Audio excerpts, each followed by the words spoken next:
স্নিগ্ধা জিজ্ঞাসা। তো ওরা দুইজন জমজ, অলমোস্ট একই রকম দেখতে, ওদের ছোট্ট একটা ডিফারেন্স ছিল। তো আমার ছোট ভাইয়ের ব্যাপারটা হচ্ছে ও টোটালি অরাজনৈতিক ছিল, এবং আপনাদের কাছেও সবার কাছে আমার একটা রিকোয়েস্ট থাকবে। রিসেন্টলি আমি অনেক জায়গায় দেখতে পাচ্ছি যে অনেকে ওর একটা স্ট্যাটাস নিয়ে ওইটাকে ভিন্ন খাতে প্রবাহিত করার চেষ্টা করতেছে। হ্যাঁ, আমার রিকোয়েস্ট, আমার পরিবারের পক্ষ থেকে একটা রিকোয়েস্ট, যাতে ওকে কোনো খাতে কোনো প্রবাহিত করা না হয়, কোনো ভিন্ন খাতে প্রবাহিত করা না হয়, সেটা আমাদের কাছে সবচেয়ে খারাপ লাগবে।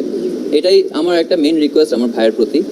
আর ও খুলনা ভার্সিটি থেকে অনার্স শেষ করছিল ম্যাথমেটিক্সের উপরে, এবং অন্যান্য ভার্সিটিতে ওর চান্স ছিল, বাট খুলনা ভার্সিটিতে গিয়েছিল। খুলনা ভার্সিটি আপনারা হয়তো অনেকেই জানেন যে খুলনা ভার্সিটি নন পলিটিক্যাল একটা ইউনিভার্সিটি, যেটা খুব রেয়ার আমাদের দেশে আসলে। তো সেজন্য ওর এটা খুবই পছন্দ ছিল। সে ওখানে কনভেনার হিসেবে ছিল, যে ছাত্র এবং টিচারদের মাঝখানে যে সেতু বন্ধনটা, সেটার দায়িত্বটা ও পালন করতো সেখানে। তো ও এখানে বেশ পপুলার ফেস ছিল, সবার সাথে বেশ মিশুক ছেলে ছিল। সেখান থেকে পাস করার পরে গত বছর গ্র্যাজুয়েশন শেষ করার পরে ও এখানে বিউপিতে অ্যাডমিশন এক্সাম দেয়, এবং MBA প্রফেশনালসের জন্য পড়াশোনা করছিল আর কি। তো ও এর আগে স্কাউটিং এর সাথে, ওরা দুই ভাই আসলে স্কাউটিং এর সাথে পুরোপুরি রিলেটেড। ছোটবেলা থেকে আমাদের বাবা পূর্ণ সমর্থন দিয়েছেন আমাদেরকে, সবসময় মানুষকে সহযোগিতা করার ব্যাপারে। স্কাউটের বিভিন্ন ক্যাম্পে যাওয়ার সময় দেখা গেছে আমার বাবা ওদেরকে টাকা দিয়ে দিয়েছে যে ক্যাম্পে যাও, শিখে আসো কিছু, এভাবে করে বড় করা আর কি। তো স্নিগ্ধ মুগ্ধ দুইজনই ওরা স্কাউট থেকে ন্যাশনাল সার্ভিস অ্যাওয়ার্ড প্রাপ্ত। আপনারা হয়তো বা জানেন যে বনানীতে আগুন লেগেছিল রিসেন্টলি, সেখানে ওরা হেল্প করতে গিয়েছিল, যার কারণে ওরা স্কাউট থেকে ন্যাশনাল সার্ভিস অ্যাওয়ার্ড প্রাপ্ত। এবং আপনারা CCTV ফুটেজ চেক করতে পারেন, সবকিছু চেক করতে পারেন। ইভেন ওইখানে একটা কারোর প্রতি ইট পর্যন্ত ছুড়ে নাই যেদিন গিয়েছিল। ও নিজের টাকা দিয়ে, ও টোটালি সেলফ এমপ্লয়েড, ও ফ্রিল্যান্সার ছিল। আমার ছোট ভাই ও ফ্রিল্যান্সার স্নিগ্ধ। ওরা ওইখানে ডিজিটাল মানে ফ্রিল্যান্সিং এর জন্য ওরা বেশ কিছু অ্যাওয়ার্ডও পেয়েছে। তো টোটালি ওরা ফুললি সাপোর্ট দিয়ে, ও নিজের টাকা দিয়ে পানি এবং বিস্কুট কিনে ওইখানে সবাইকে সাহায্য করতেছিল। যে মানুষ এখানে কষ্টের মধ্যে আছে, জাস্ট এইডিং এর হিসেবে সেখানে করতেছিল, এবং তার মধ্যে হঠাৎ করে গুলি বিদ্ধ হয় এবং ইন্তেকাল করে। আপনারা দোয়া করেন, দোয়াই একমাত্র কাম্য, যেটা ওর কাছে এখন যেতে পারবে। ও তো আমার শুধুমাত্র ভাই না, মানে আমার বন্ধু বলেন, বেস্ট ফ্রেন্ড বলেন, ভাই বলেন, সবই ও ছিল। একসাথে আমরা সবসময় সবকিছু করতাম, একসাথে সব জায়গায় যেতাম, একসাথে মানে যত রকম যা কিছু আছে সবকিছু একসাথেই আমরা করতাম। আর সবসময় একজন একজনের সাথে সবকিছু শেয়ার করতাম। কখনো এমন কিছু নেই, ইভেন ওর সবকিছু, ওর ইমেলের পাসওয়ার্ড, ফেসবুকের পাসওয়ার্ড, ব্যাংক অ্যাকাউন্টের পাসওয়ার্ড, সবকিছুই আমার সাথে শেয়ার করা, আমি আমার সবকিছু ওর সাথে শেয়ার করা। তো আমাদের মধ্যে এরকম কোনো কিছু ছিল না যে একজনের সাথে লুকাবো, বা আমাদের মধ্যে অনেক বন্ডিং ছিল। আপনাদের কাছে এটুকু দোয়া আমার ভাইয়ের জন্য, আপনারা দোয়া করবেন, এবং আমার ভাইয়ের সাথে আরো যারা শহীদ হয়েছে তাদের সবার জন্য দোয়া করবেন। আল্লাহ যাতে সবাইকে জান্নাত নসিব করে।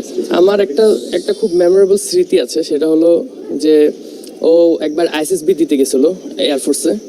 ISSB টোটাল দুইবার দিয়েছে, দুইবারই রেড কার্ড খেয়েছে। একবার একদম শেষের দিন যে রেড কার্ড খেয়েছে। ওর খুব ইচ্ছা ছিল বিমান বাহিনীতে GD পাইলট হিসেবে কাজ করবে। তো ওর কাছে কোনো ফোন টোন ছিল না যখন ISSB থেকে বের হয়েছে। আমি MES এ যাচ্ছি বাস দিয়ে, ওকে রিসিভ করতে যাচ্ছিলাম, কিন্তু পুরোপুরি যেতে পারিনি। MES এ দেখি রাস্তার পাশে একলা বসে আছে, বসে কাঁদতেছে। তো এই স্মৃতিটা আমার কাছে সবসময় মনে থাকে, যে ওর এই একটা আক্ষেপ সবসময় থেকে যাবে, যে ও অনেক চেয়েছিল যে GD পাইলট হবে এয়ারফোর্সে, কিন্তু যে কোনো কারণেই হয়তো বা হতে পারে নাই। আর এই স্মৃতিতে আমার সবসময় থেকে যাবে। যে আমরা অনেক ভিতরে, উত্তরা পূর্ব থানা আপনারা জানেন যে মেন রাস্তার অনেক দূরে, আর আমরা যে ইস্টিকুটুন যে একটা কমিউনিটি সেন্টার আছে সেটা অনেক ভিতরে, মেইন রোড থেকে আরও পাশে এসে অনেকখানি ভিতরে আমরা সেখানে ছিলাম। এবং আমি এবং মুগ্ধ পানি বিতরণ অবস্থায় ছিলাম। আপনারা যে ভিডিওটা দেখবেন সেখানে দেখতেই পাবেন যে আমার হাতেও পানির বোতল এবং মুগ্ধর হাতে পানির বোতল এবং প্যাকেট ছিল এবং বিস্কিট ছিল। ও আসলে আমাকে বলছিল যে আমরা এখান থেকেই পানি বিতরণ শুরু করি। আমরা পানি বিতরণ করছিলাম, তো সেখানে টিয়ার গ্যাস এবং যে কারণে আমরা কিছুটা মানে দুর্বল হয়ে সেখানে কিছুক্ষণ বসলাম, এবং বসা অবস্থায় মুগ্ধ এবং আমি পানি দিচ্ছিলাম সবাইকে। তো হঠাৎ করেই দেখলাম যে অনেকেই দৌড়ে আসছে, আমরাও দেখলাম। দেখার সাথে সাথে আমি জাস্ট ওর পায়ের উপর হাত রেখে বললাম যে মুগ্ধ চল, দৌড় দিই। মুগ্ধ আমাকে শেষবারের মতো বললো যে চল চল। বলার পর আমরা সেখানে আমি যখন মুগ্ধকে বললাম চল, মুগ্ধ আমাকে সাথে সাথেই বললো যে চল।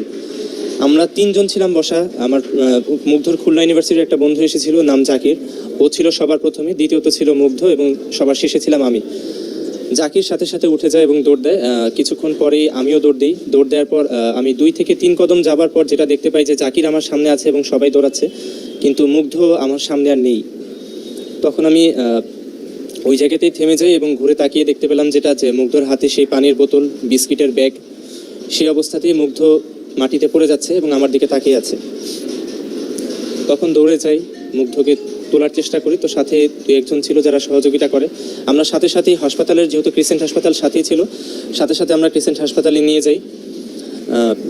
তারপর স্নিগ্ধকে জানাই এবং কিছুক্ষণ পর ডাক্তার যেটা আমাদেরকে জানালেন যে ওর কোনো পালস খুঁজে পাওয়া যাচ্ছে না এবং ডাক্তার মৃত হিসেবে ঘোষণা করলেন। এই ঘটনাটা কখন ছিল এবং আপনারা ওখানে কখন গেছিলেন? আমরা গিয়েছিলাম 3:30 থেকে 4:45 সময়। আমরা সেখানে উপস্থিত হই। যাওয়ার পরে প্রথমত যেটা দেখতে পাই যে অনেকেই আহত অবস্থায় এবং ক্ষতবিক্ষত অবস্থায় ফিরে আসছেন। প্রথমত আমরা রিক্সা থেকে নামার পর, ভাড়া দেওয়ার পর প্রথম কাজ যেটা ছিল, আমি আর মুগ্ধ মিলে যত যাকেই সামনে পেয়েছি আমরা ক্রিসেন্ট হাসপাতালে নেওয়ার চেষ্টা করছিলাম। হাসপাতালে আমি আর মুগ্ধ মিলে কোলে করে, কাউকে কাঁধে নিয়ে, কাউকে রিক্সায় তুলে আমরা নিয়ে যাচ্ছিলাম।